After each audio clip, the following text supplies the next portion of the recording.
চিকু মুড়ি খাও। আবার আবার আবার মিনু, এই যে ওর মাটা বেশি বদ, এই যে ওর মা, এই যে ওর মাটা বেশি বদ, এখন আর দেখতে পারে না ছেলেকে, এখন আর দেখতে পারে না, কারণ ওনারা এখন আবার বেবি হবেন, বেবি হবে তো এই জন্য উনি এখন ওই ছেলে বড় হয়ে গেছে, আর ছেলেকে দেখতে পারে না।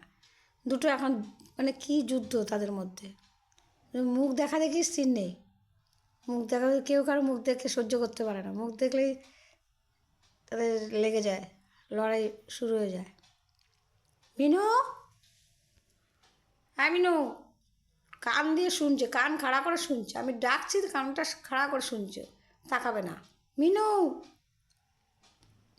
চিকু, চিকু, এই যে, হ্যাঁ চিকু, আমি না দেখি আর দুটোকে মারপিট করতে, তার দুটোকে ঘর থেকে বের করবো, একদম ঘর থেকে বের করে দেবো, দুটোকে ঘর থেকে বের করে দেবো আমি। তুমি ওখানে বসে থাকো, মা ওখানে বসে থাকুক।